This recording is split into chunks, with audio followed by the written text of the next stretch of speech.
Bonjour, une fois de plus, le coach Jolin Andélé. Je suis coach en développement personnel, expert en motivation. Je suis spécialiste en change management, donc le management la conduite du changement. Alors, je suis également auteur d'un livre intitulé La recette du bonheur, qui est un livre qui est vendu sur Amazon et aussi à la FNAC. Je suis également coach d'entreprise, comme je l'ai dit tantôt. Donc, je travaille avec des entreprises sur la motivation du personnel et sur pas mal de thèmes concernant le management. Aujourd'hui, une fois de plus, je vais essayer de m'adresser à vous pendant 20 minutes sur une thématique nommée 12 façons dont les gagnants et les perdants pensent et agissent. Alors, certainement, c'est un thème auquel vous n'êtes pas vraiment habitué et vous allez remarquer que nous parlons de la pensée. Le mot qui retient notre attention aujourd'hui, il s'agit de la pensée. Mais pourquoi la pensée? Je vais vous dire une chose. Les erreurs que nous commettons dans la vie, les dégâts que nous commettons, les problèmes qui se posent ou encore que nous rencontrons ne trouvent leur origine que dans notre façon de penser.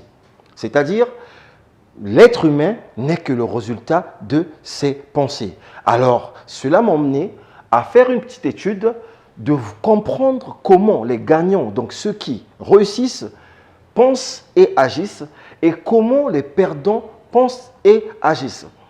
Et cette étude est partie d'un constat ou encore d'une lecture que j'ai faite sur quelque chose, on va dire une citation donnée par un coach américain, Anthony Robbins, qui dit, je cite, que la réussite, c'est 20% le mental, 80% la technique ou encore la mécanique. C'est-à-dire, pour réussir, nous avons, non, j'ai dit le contraire, donc nous avons 20% plutôt la technique et 80% le mental, ok? C'est-à-dire que pour réussir, nous avons besoin d'un apport psychologique plus que de la technique. Alors, nous allons commencer à voir étape par étape ces 12 façons. La première façon dont les gagnants pensent qu'ils sont responsables de leurs résultats. Et les perdants pensent qu'ils sont victimes. Et la victimisation, c'est quelque chose qu'on rencontre beaucoup chez les perdants. Mais les gens qui réussissent dans la vie, ou encore des gagnants, ce sont des gens qui se considèrent comme étant responsables de leurs résultats. Chers amis, chers frères, chères sœurs, mesdames et messieurs, chers étudiants, chers élèves, vous allez remarquer qu'aujourd'hui, ce qui mine notre société, ce sont des pensées du genre « si ça ne marche pas dans nos vies, la responsabilité est souvent imputée vers quelqu'un d'autre ». C'est-à-dire, nous considérons toujours le monde autour de nous comme étant responsable de nos situations. Comme on dit toujours, l'être humain veut changer le monde autour de lui, sauf lui-même. Mais, je répète, les gagnants, l'étude que nous avons faite, nous avons remarqué que ceux qui gagnent dans la vie ont cette croyance qui consiste à croire qu'ils, permettez-moi ça, la tautologie, à croire qu'ils sont responsables de leurs résultats. Donc, ce sont des gens qui se considèrent comme étant responsables. Quand on parle de résultats ici, c'est quoi? Résultats, que ce soit négatif ou positif. C'est-à-dire que lorsqu'ils échouent, ils se considèrent d'abord responsables. Lorsqu'ils réussissent, ils considèrent aussi qu'ils sont responsables. Cependant, les perdants, ce sont des gens qui se considèrent comme des victimes. C'est-à-dire, ce n'est pas eux le problème, eux, ils ne sont que la conséquence. La conséquence de quoi? D'une gestion gouvernementale, de la famille, ou encore que sais-je. Ou du professeur, par exemple. Voilà, il y a des élèves parfois qui peuvent croire que s'ils n'évoluent pas, c'est parce qu'il avait un mauvais professeur, et ainsi de suite. Alors, nous allons continuer.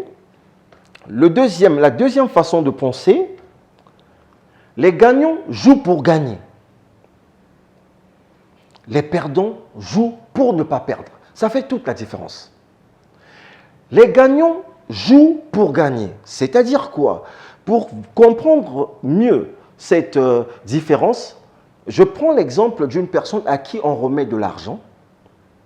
On lui remet une somme d'argent, Mais comme il joue pour gagner, qu'est-ce qu'il va faire? Il va investir cet argent. Il va mettre ça dans une activité qui va générer des fonds, qui va générer du profit. N'est-ce pas? Mais de l'autre côté, le perdant, lui, on lui remet la même somme d'argent. Comme il joue pour ne pas perdre, quelle serait son attitude? Il va aller garder ça jalousement quelque part pour qu'il ne perde pas cet argent. C'est toute la différence. Quand on veut gagner, les gagnants, ce sont des gens qui comprennent que le principe de la croissance, c'est inscrit dans l'ADN de la vie. C'est-à-dire, lorsque j'ai un, il faudrait que je puisse multiplier ça pour que je puisse en avoir deux. Quand j'ai 2, il faut que j'obtienne 4. Quand j'ai 4, il faut que j'obtienne 6 et ainsi de suite. On a coutume de dire que l'être humain est un éternel insatisfait. Moi, je considère cela comme une qualité. Ce n'est pas un défaut. Vu d'une certaine manière, ça peut être un défaut, je suis d'accord avec vous, mais c'est une qualité. C'est ça qui fait la différence entre nous et les animaux. C'est-à-dire que nous, les êtres humains, nous comprenons que nous sommes dans une perpétuelle amélioration. La satisfaction est une menace ou encore c'est un terme qu'on devait retirer dans le monde du management. On ne peut pas être satisfait des choses parce que nous savons que le parfait n'existe pas. Ce qui est parfait, c'est une chose à laquelle on ne peut plus modifier. Mais dans tout ce que l'être humain fait, il y a toujours une possibilité d'améliorer. Et j'aime toujours prendre cet exemple.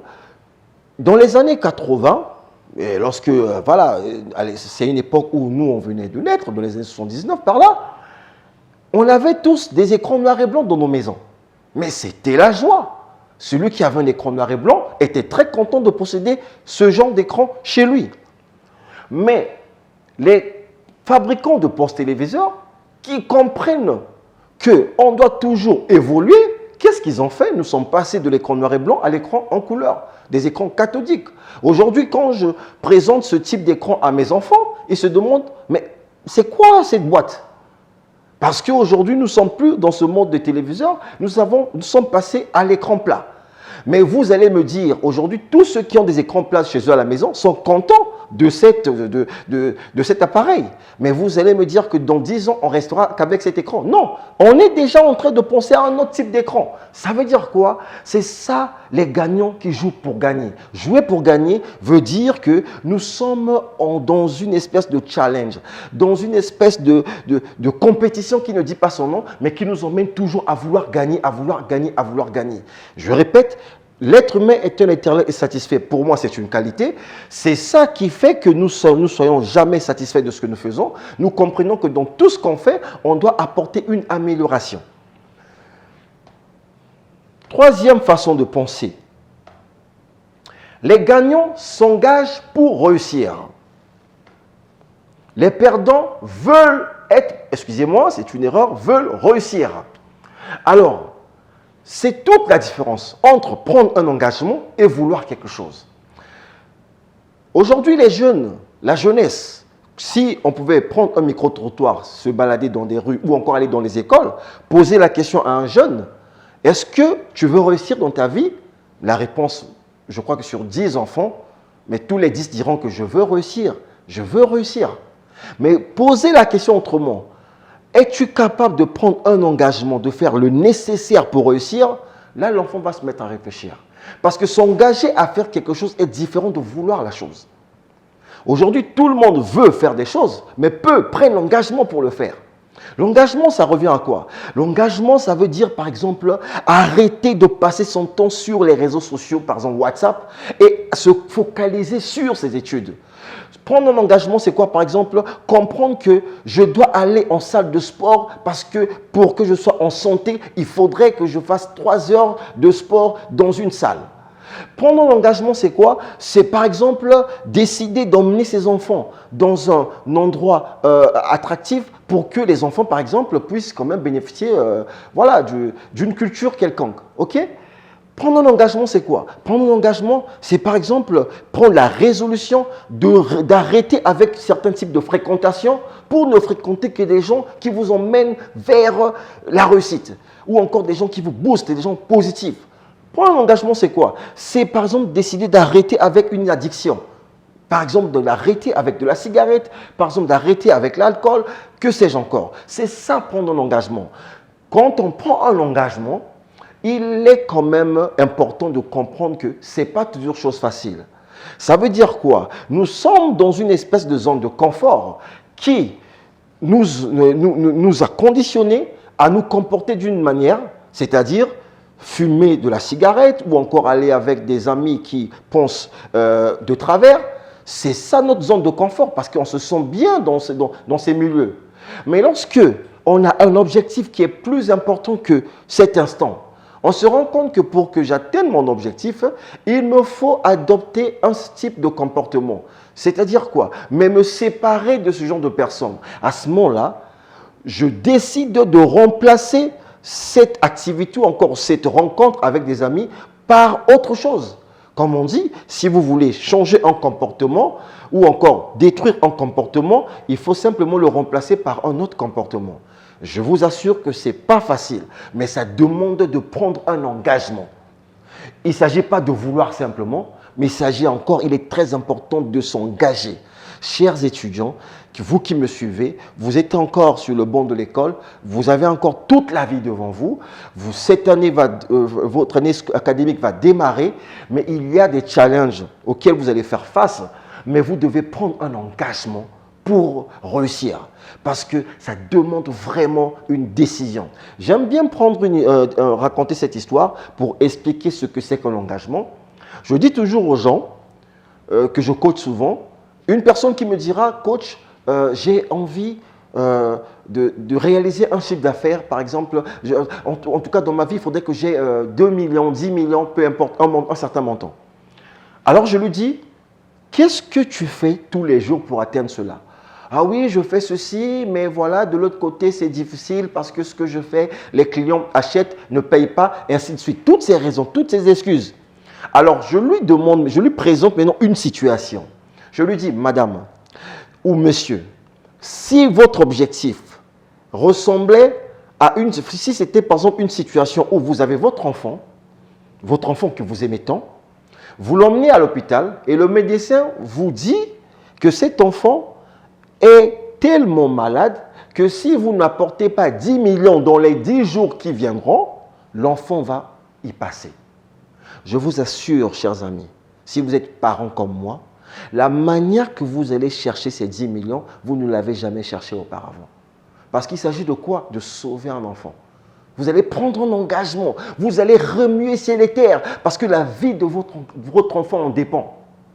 Alors imaginez simplement que vous prenez votre vie, que la réussite soit quelque chose qui soit urgente, comme une mère qui veut sauver la vie de son enfant. Et là, vous avez compris ce qu'on appelle par engagement. Alors nous allons passer à la quatrième façon que les gagnants pensent. Les gagnants voient dans la difficulté une opportunité. Les perdants voient dans l'opportunité une difficulté. Ça veut dire quoi?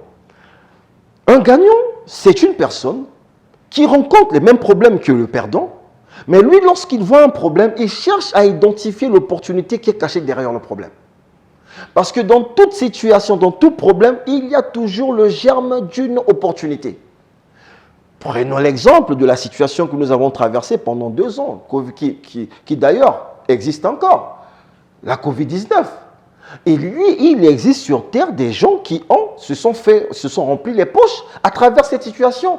C'est une réalité. C'est-à-dire qu'il y avait une crise, mais derrière la crise, ils ont apporté des solutions.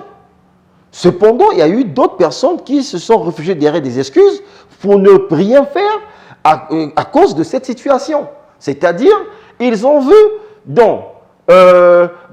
ils ont vu la difficulté simplement. Alors que les gagnants, eux, il y a eu la difficulté, mais ils ont pu identifier une opportunité. J'aime bien prendre des exemples pour que vous compreniez. Vous êtes dans un quartier, parce que moi, ma méthode d'enseignement est la simplicité. Ok? Je prends des exemples simples pour que vous compreniez mon message. Vous êtes dans un quartier que vous venez à peine d'intégrer, et de l'autre côté, vous remarquez qu'il y a un problème dans ce quartier. Il n'y a pas d'eau, il n'y a pas de boutique aux alentours, et il y a forcément des gens qui vont commencer à se plaindre. Mais tiens, c'est quoi ce quartier? Il n'y a pas d'eau, il n'y a pas ceci, il n'y a pas de boutique. Dans le même quartier, il y aura un gagnant quelque part qui va voir la difficulté. C'est quoi la difficulté? Il n'y a pas d'eau. Mais lui, il voit une opportunité. Comme il n'y a pas l'eau, qu'est-ce que je fais? Je crée un forage et les gens vont venir acheter chez moi. Donc, il a vu dans une difficulté une opportunité. Mais l'autre, qu'est-ce qu'il a vu? Il n'a vu que la difficulté. Et de l'autre côté, qu'est-ce qu'il va faire? Il va se mettre, les gens viendront acheter l'eau chez ce monsieur et lui, il finira riche et ils passeront leur temps à dire, mais ce gars-là est certainement, comme aujourd'hui c'est à la mode, franc-maçon. Ok? Bref, c'est une parenthèse, c'est malheureusement notre façon de penser. Alors, de l'autre côté, vous allez voir, j'aime bien encore prendre cet exemple, enfin c'est un petit témoignage, c'est quelque chose qui m'est arrivé. J'étais dans un restaurant avec un ami, et le restaurant dont je tais le nom, parce que je ne vais pas faire la publicité d'un restaurant ici, pendant qu'on était en train de manger, mon ami me fait observer quelque chose, il me dit, mais tu vois ces gens-là, ils viennent de notre pays, en sandales, et ils retournent dans des jets privés. Ils viennent nous s'en mettre plein les poches de notre pays, ils prennent nos richesses, ils gagnent tout, ils gagnent tout, ils gagnent tout. Bref, vous connaissez ces gens-là. Moi, je lui fais remarquer, oh, mon cher ami, pourquoi tu t'étonnes que ce monsieur-là soit riche? Ah, mais oui, ils sont comme ça, ils sont venus prendre notre argent. Oh. Mais nous sommes dans son restaurant, en train de manger un plat que lui, il vend. Mais comment t'étonnes-tu qu'il soit riche? C'est normal. Il a su répondre à un besoin et toi, tu payes de l'argent. Celui qui achète est toujours à la merci de celui qui vend. D'ailleurs, je vous signale qu'on fera un cours prochainement sur la vente et je vous expliquerai.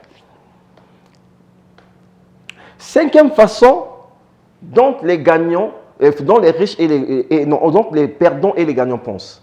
Les gagnants croient que la réussite est normale. Les perdants croient que la réussite est anormale. Et sur ça, mes chers amis, surtout vous, notre jeunesse, je suis jeune comme vous, et en particulier cette jeunesse qui, on le dit et on le répète tout le temps, l'avenir de la planète ou encore de la nation, pour ne parler que du Congo. Mais malheureusement, nous sommes remplis de paradigmes, de croyances, je vais dire, stupides, permettez-moi l'expression. La plupart des gens pensent que la réussite est anormale. Pourquoi ils pensent cela? Mais ils ont certainement des exemples ou encore des témoignages. Mais quand déjà vous pensez que réussir est anormal, mais comment pensez-vous que vous allez réussir? C'est-à-dire inconsciemment, il y aura ce qu'on appelle une dissonance cognitive au niveau de votre mental, ce qui fera que entre la pensée que la réussite est anormale et les opportunités qui vont s'offrir à vous, vous ne les identifierez pas parce que déjà à la base, vous avez une croyance comme quoi réussir est anormal. Vous aurez tendance à dilapider ou encore à détruire toute opportunité qui se présentera à vous. Mais les gagnants croient que la réussite est normale. Réussir est normal. J'aime bien répéter cette définition donnée par un milliardaire américain lorsqu'on lui posait la question de savoir c'est quoi la réussite ou c'est quoi la richesse et ainsi de suite. Et il dit la réussite, c'est simplement la capacité de passer de 1 dollar à 2 dollars. Simple. La capacité de passer de 1 dollar à 2 dollars. C'est-à-dire quoi? Dans la nature, quand on l'observe bien, comme j'aime bien le dire, la nature est riche. Pourquoi la nature est riche? Planter une graine, au bout d'un moment, vous allez avoir un arbre qui va donner combien de graines, combien de fruits, mais des millions. C'est-à-dire que dans la nature, il y a, dans l'ADN de la nature, cette culture ou encore cette information qui consiste à multiplier tout. C'est-à-dire que celui qui a un et qui demain se retrouve avec plusieurs, mais il n'est que dans il s'inscrit que dans le cadre normal ou encore le fonctionnement normal des choses. C'est-à-dire, c'est quelqu'un qui multiplie simplement ce qu'il a. C'est ça, aussi simple que ça. Ça n'a rien d'anormal. Voilà. Donc, on va passer à la sixième façon de penser.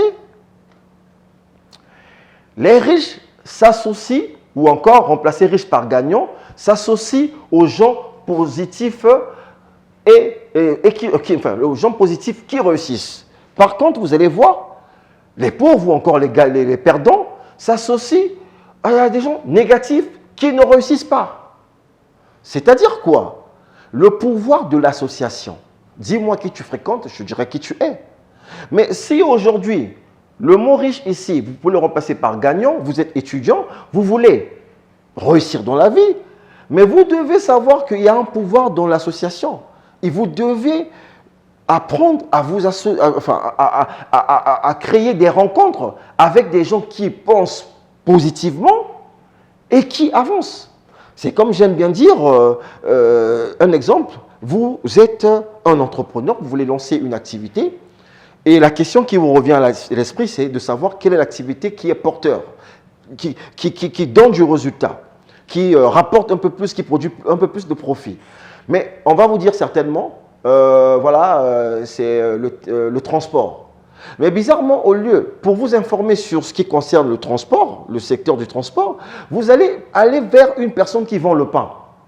Mais comment espérez-vous avoir une bonne information quand vous allez vers la mauvaise personne?